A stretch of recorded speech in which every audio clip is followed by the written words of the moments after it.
Hiyo mambo vipi? Karibu katika channel yetu, usisahau like, comment na kusubscribe. Kipindi hewani ni Tega Sikio Tukujuze. Katika kipindi Tega Sikio Tukujuze kwa siku ya leo tutaangazia moja ya kisa cha kweli cha kutokea nchini Tanzania mwaka 2019 ambapo tulipoteza vijana au nguvu kazi ya taifa 19 katika ajali ya lifti ya ghorofa katika moja ya night club iliyopo katika jiji fulani nchini Tanzania ambapo tulipoteza vijana 19. Na moja ya sababu inanifanya nisimulie kisa hichi ni mimi mwenyewe kwanza ni mhanga ambaye nilinusurika chupu, lakini nilipoteza rafiki yangu alikuwa anaishi katika hostel moja, ambapo kisa hicho cha rafiki yangu kilichonifanya niweze kusimulia kisa hiki, ambapo naamini kuna cha kujifunza ambapo kinisikiliza utapata kujifunza mawili matatu. Basi usisahau comment na kunipa maoni yako, ni nini umejifunza kisa hiki. Basi story inaanzia mwaka 2019 ambapo tulikuwa tunaripoti chuoni kwenye 1 na 2. Nikawa binafsi nimechelewa kuripoti, kwa hiyo nikawa nimekosa hostel za ndani, kwa hiyo nikapatiwa hii siku na ripoti kuna mhusika ambaye anamiliki hostel nje ya chuo kwa pale. Kwa hiyo nikaunganishwa na wale wa serikali ya wanafunzi walikuwa wanafunzi pale, akaniambia jamaa huyo hapa na hostel zake hapo nje, sababu ndani hapo hostel zimejaa, basi tutaongozana naye atakupeleka katika hostel. Basi kwenye kuondoka pale akapatikana kijana mwingine ambaye naye amekosa hostel. Kwa hiyo tunaongozana vijana wawili, tunaongozana na brother huyo ambapo anatupeleka kwenye hiyo hostel yake. Basi kutokea pale nikaa nimempata rafiki, jina lake alikuwa anaitwa Jumanne au kifuka na J4. Tukaenda tukaonyesha hostel pale, basi nzuri tukawa tumebond, yani tukawa washikaji ukaendelea vile kuanzia day 1 pale mpaka pale kifo kilipomkuta huyo rafiki yangu alikuwa anaitwa Hamisi. Basi baada ya kufikishwa hostel pale maisha yakaendelea 1 na 2. Basi kama unavyojua kwenye vyuo vikuu baada ya kuripoti, baada ya wiki 2-3 kuna ile inaitwa freshers party, yani kuwakaribisha wale mwaka wa kwanza walioripoti chuo. Basi bana kwenye 1 na 2 pale ikawa imepangwa Jumamosi ndio siku ya freshers party, ambapo tunakaribishwa wale mwaka wa kwanza tulioingia wote. Sasa tunafanywa party, tukaribishwa nini uwanjani pale, napikwa chakula nini. Hasa binafsi yangu mimi sio kwenye makuzi yangu lelelewa, sio mtu wa kubeng, yani sijui nisema, yani mimi sio mtu wa kubeng, sio mtu wa kuchanganyika na watu, yani nikogo ile kiliangu vyangu.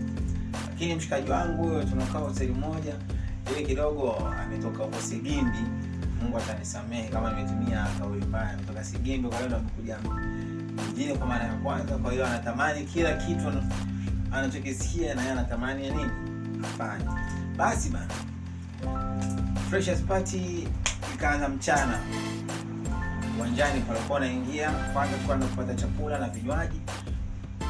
Mimi kidogo na aibu, kwa hiyo kafika muda ya chakula pale tukatoka hostel. Kuponi yangu kuponi ilikuwa ni receipt ambayo ilikuwa na report shilingi 10,000 kwenye account ya nini, kuna account ambayo ilikuwa hiyo ilipia ya uhusiano na chuo, ni mambo ya serikali ya wanafunzi, ambapo hiyo receipt ndio kama ni kuponi yako kupita nayo ATM pale kuingia uwanjani unapata msosi. Bana ndio nimechukua kuponi yangu na mwanangu anaenda kuchukua kuponi yake, tunaenda uwanjani kupata nini, kupata food. Sasa nimeingia uwanjani pale, sasa mwanangu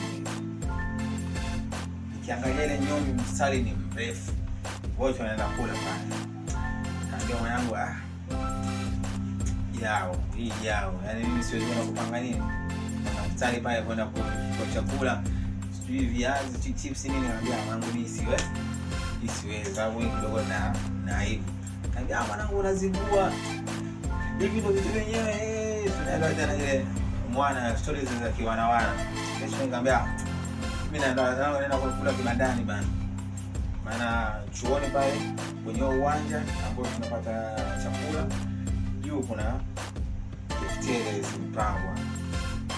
Akaambia basi wewe kama unaondoka basi nipe kuponi yako hiyo. Mimi nipige round tu. Achukue yani na kuponi yake, then azunguke tena aje achukue tena. Akaambia basi fresh. Nikampa kuponi yangu, mimi nikajichenga. Kaza, tena akapiga msosi wangu. Kachukua kitekino changu. Kaenda kwenye wifi hapa na peruzi tu. Peruzi mwanangu kapiga msosi wangu wewe akanicheki, "Wala Maki vipi? Uko wapi?" Kama niko Duse huko kwenye wifi kwenye vingweta vya nyuma huko. Basi fresh natokea hapo dakika 0. Mara mwanangu huyo kaja. Anambia, mwanangu night kuna Wozu leo. Wozu ndo ana perform usiku kwenye freshers party." Anambia, "Anambia wewe mwanangu lazima tuibuke. Tutafute viatu vyetu vikali nini, pamba kali kali. Tutokeze pale, mademo atakuwa shazi. Wanatoka Majengo, mademo watatoka Rau, watatoka wapi?" Anambia, "Asi fresh mwanangu." Unaelewa tena? Ndio ule ujana mwingi pale. Mwanzoni hapo na umeingia kwa sababu huko sekondari wapo mambo ya mapenzi yalikuwa mnasa hapo, ndo amekutana nayo pisi kali. Yaani ni hela yako tu. Umeona? Kwa mwanangu kapagawa na wanawake. Yaani asikila mwazini wala la mnadi swala. Umeona? Haya.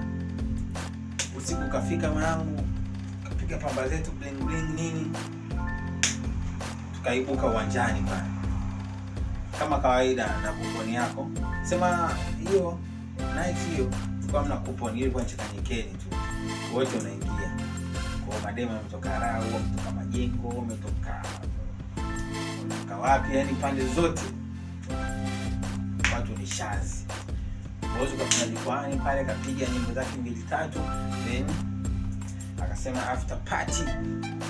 Then wanserikali wanafunga katangaza after party itakuwa kwenye moja ya night club kubwa sana hapo jijini, hapo mjini. Nikatajwa kwa hiyo kwa kulinda brand za watu sitoitaje jina la club. Umeona? Kwa hiyo serikali inafunga katangaza pale after party itakuwa kwenye moja ya night club iliyopo hapo mjini. Kwa hiyo wasanii watakuwepo, ma DJ wakali watakuwepo pale, kwa hiyo kitawaka. Kwa hiyo after party itakuwa ni kuanzia saa 5 mpaka majogoo. Umeona mwanangu? Kwa hiyo nikapanda pale kapiga ngoma 2-3 akashuka. Watu wanasubiria after party. Umeona? Mwanangu ananiambia, "Mwanangu hii after party lazima tuibuke." Nikamwambia basi fresh mwanangu. Mimi hata nimevaa ilikuwa vinanibana. Nimeshafika saa 5:05. Basi twende hostel nikabadilisha viatu, then ndio tuibuke hapo mjini. Anambia fresh. Kauli zetu. Kauli hostel pale kwanza. Tukafanya mambigo nini pale, tukabadilisha viatu. Na pale hostel kuna watu wengine na wenyewe sasa. Na wenyewe kwa naimbuka kwenye after party. Kwa tupa nyomi kama ya watu 10 hivi. Tumetoka hostel, tuko watu 12, kitu kama 12. Tunatoka hostel tunaenda sasa kwenye hiyo night club ambapo ndio ilikuwa inafanyika hiyo after party ya freshers party ya kukaribisha wanafunzi mwaka wa kwanza chuoni. Umeona? Hasa kwenye 1 na 2 pale tutadiscuss tuite boda, tuite bajaji, tuite taxi, tuite nini. Huko mambo ya Bolt miaka hiyo ilikuwa bado 2019, mambo ya Bolt ilikuwa bado. Akasema kutokea hapa hostel mpaka hiyo night club ilipo kuna shortcut, ukipita shortcut hapo haina haja usafiri. Kweli. Basi wauni tukaanza kula chocho kwa chocho. Tuko na wajanja wa mjini pale wazao pale, kwa hiyo chocho kwa chocho wanazijua vizuri. Tukatokea kwenye hiyo night club ilipo. Umeona? Kufika pale sasa chini hapo party inafanyikia ghorofa ya 30 juu. Umeona? Kupanda kwa ngazi takesha. Na pale chini wanafunzi ni hivi. Sababu hiyo after party imetupa wanafunzi wa vyuo vikuu karibia vyote, colleges vyote. Kwa hiyo wote wanaenda kwenye after party kwa sababu ifanyike chuoni. after party imefanyika kwenye night club. Unaona, kwa ma DJ wakali wametokea sehemu hizo kali na wenyewe wako mjini pale. Kwa hiyo wanafunzi wote, mamalaya wote, makahaba wote, vibaka wote wanataka kuingia kwenye after party. Kwa hiyo hapo chini kwenye lift yenyewe ni moja kwanza. Lift ni moja. Kwa hiyo watu ni nyomi, lift ni moja. Umeona shida na kuanzia? Kwa pale chini ni mkanyagano. Yaani ukiwahi umewahi, ukichelewa umechelewa. Umeona? Sasa bana, kufika pale sasa, mama kaniambia, hapa tukizubaa mwanangu, hii sherehe madam mtakuta washachoka huko ndani, hakutokuwa hamna nini? Hamna kuoka kwanja. Kwa hiyo cha kufanya mwanangu tu, lift ikishuka hapa, tunang'ania tunaingia. Au sio? Fresh. Bana. Wewe. Kwa siku ya kifo hakiepukiki ndugu yangu. Yaani kifo kisikia tu. Siku ya kifo hakiepukiki. Kwenye 1 na 2 bwana, Mungu si Asumani. Ikapeleka karudi raundi ya pili. Raundi ya pili imerudi. Kila mtu ni kunisaidie, kila mtu anataka kuingia bana. Nimekumbania pale, mwanangu kaingia, mimi nikaona yeye jao, nikarudi nikamwambia, akaniambia twende bwana hapo unakaa. Nikamwambia hapa amejaa sana, ananiambia njoo hapo unakaa, unasimama kabisa hapa. Nikamwambia acha yeye kija raundi ya pili nitakucheka kwenye simu, ukifika juu tutawasiliana njoo kwa sehemu gani. Mara tunaelewa milango ya lift ile. Waona wakaona msenga na sorry. Waona wakaona huyu jamaa anatuchelewesha, wakaminyambaza ni lift imezima hiyo. Lift imefungwa. Chuma ikapanda. Chuma ikashika hewani. Imeenda. Sasa mimi kwa bahati mbaya, bahati nzuri nikaa nimebaki pale chini nasikilizia iende irudi, kwa sababu lift ilikuwa imejaa sana. Yaani hata sema kukanyaga hamna. Kile mwanangu kafosi kapanda. Umeona? Sasa tumekaa pale chini. Kwa hiyo baki na kuna mwanangu mwingine katika ile nyumba ya watu 10. Kwa hiyo baki na mwanangu mwingine pale chini, kwa hiyo tulikuwa tunapiga story na yana pale na kwa hiyo tunaelewa zile stories za hao fresh. Katano imepita. 6 imepita. 7 imepita. 8 imepita. 10 imepita. 15 imepita. 20. Watu kanikuuliza, why lift haishuki? Ndio kuna majamaa katikati labda kuna wengine walikuwa wamepanda na mguu, kwa hiyo wameizuia katikati. Ndio watu walikuwa wanadiscuss ile. Ndio kuna wengine wamezingua, walikuwa na mguu, na wengine walikuwa wanapanda na mguu mpaka ghorofa 30 ambao ni ngumu kufika. Unafika umechoka. Kwa hiyo kuna wale labda hao wanapanda kwa mguu, lift wakati inashuka chini, imeshashusha wale mara kwanza, wakaizuia labda ghorofa 10 au ghorofa 7, ghorofa ngapi, wakaizuia ifika chini kwa wakapanda nayo. Ndio maana kwa tunajipa sisi kwa matumaini ikashuka tu. Sababu sasa yule mwingine alipanda ka 20, 22, 25, 30. Kuna sambara ishakuwa jao. Unaona? Watu wameiva, tunachoka kuvumilia. Ukisema upande ghorofa 30 pia kule uongo. Kutoka kwenye nani, tumetoka uwanjani kule. Tulikuwa tumesimama ghorofa kwani kwa ni ngumu kufika hii. Kwa ghorofa 30 ngumu. Unaona? Sikilizia dakika 40, 45. Dakika za mwisho na mwana alikuwa pembeni pale. Umeona? Anasema mwanangu amenitumia message hapa.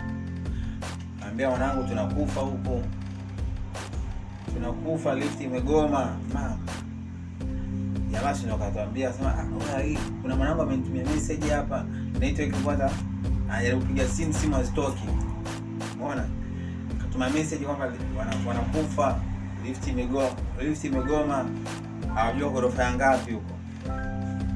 Ndio watu sio kushtuka akisa. Afu dakika nyingi. Ukuta hata message imechelewa. ndio watu kuwafuata walinzi pale getini, mwambia wewe lift imegoma huko, tujue ghorofa ngapi. Walinzi na wenyewe wakafanya mawasiliano, wataalamu wa lift pale chapchapo wakaja wakaanza kufuatilia lift imegoma ghorofa ngapi. Fuatilia pale wakuta kumbe kama ghorofa ya 4. Ilitoa ghorofa ya kwanza, ghorofa ya 4, mzigo ulikuwa katikati. Watu chali. Vunja pale watu wote chali. Na wale walikuwa baadhi yao wanapumua kidogo wale na wakachukuliwa kama hospitali. Watu hospitali wana mwanangu walipona si watu wangapi mwanangu, lakini watu 19 tukaambia tuko 19 wa chuo chetu wote wamekata. Katika wale watu 19 mwanangu alikuwepo. Katika wale watu 19 waliokufa mwanangu alikuwepo. Sio nguvu, bure niisha nguvu. Alafu just imagine jana tuliongea na baba yake. Kanisi sana, kaniambia wanangu someni, acheni masuala ya nini kufuata mikumbo, mfuata elimu, mfuata mapenzi, mfuata bangi, mfuata bia, mfuata nini, mfuata elimu. Kanisi sana, kaniambia acheni masuala ya klabu, acheni masuala ya wanawake, acheni masuala ya pombe, mfuata mtandani. Nikikumbuka haya maneno mpaka leo yananiumiza moyo. Muona mwanangu kwenye kutambua watu pale, nasema jamaa wangu namjua fresh. Sasa issue inakuja, namwambiaje mshua wake, na mwanzaje mshua wake kumwambia kwamba J4 atakuwa naye tena. Na kama unavyoelewa chuo kila mtu na time yake, chuo kila mtu na time yake, sio sekondari. Huko sekondari kwa nini mwalimu wa darasa anapiga simu kwa mzazi, kuna 1 2 3, bila chuo. Sasa mimi kama mwanae, kama ndugu yake, sasa ndio inabidi ni mtewaya kwa mzazi wake, kuna 1 2 3 naanzaje. Na juzi tu niliongea naye kwenye simu akatusi sana, tutachana masuala ya club, tutachana masuala ya disco, tutachana masuala ya madem, tutachana masuala ya pombe. Leo imetokea kutokea ili sana kichwa.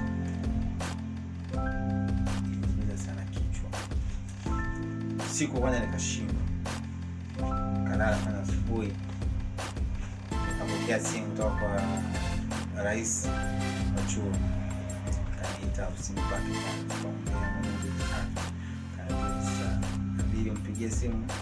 Kwa sababu tayari una connection naye. Wewe sio kumwambia yuko ndo kwa vizuri. Sababu tayari anakujua na unamjua, nyinyi mko kama ndugu. Basi nikafuta mshua kamaelezea kuna 1 2 3, lakini sasa inabidi sasa nigeuze story, sababu ukisema kama ilivyo inakuwa ile taswira nzuri. Kwa hiyo nikajua kucheza na saikolojia mzee pale, nikampanga mzee. Basi mzee akaelewa, maana hata chuo chenyewe hakitaka story za bakeli na kwamba afia sehemu gani. Kwa hiyo story ikabadilishwa pale, na mimi nilikuwa nishapangwa na rais wa chuo. Kwa hiyo nikamwelezea mzee 1 2 3, lakini issue ya kusema amefia club wakati tumezikia chini. Unaona? Baada ya kumwambia mzee sasa mbaya kinachonyuma mpaka leo. Mzee baada ya kupata ile taarifa, mzee alikata moyo. Mzee alifariki. Baada ya kusikia tu mwanae amefariki, na mzee alidondoka na pressure akafia pale. Unaona? Mpaka leo story inaniumiza moyo wangu na niuma sana.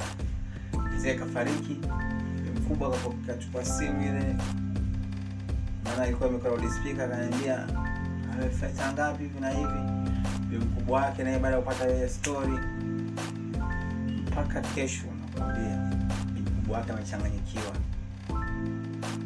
Chizi mpaka leo nakwambia, mpaka leo chizi wamehangaika naye kwa waganga hospitali, lakini wapi. Hapa nashindwa kuendelea kwa sababu napata uchungu sana. Hebu nipe comment yako hapo chini. Ni nini umejifunza kutokana na hichi kisa? Na naamini kipo ulichojifunza. Basi nipe maoni yako hapo chini, pia usisahau kulike, comment na kusubscribe kwa story nzuri na tamu kama hizi na za kusisimua na za kujifunza. Kipindi kilikuwa ni Tega Sikio Tukujuze. Ulikuwa na mtangazaji wako au ulikuwa na msimulizi wako Mr. Epimark. Tuko nani wakati mwingine. Kwa heri kwa sasa.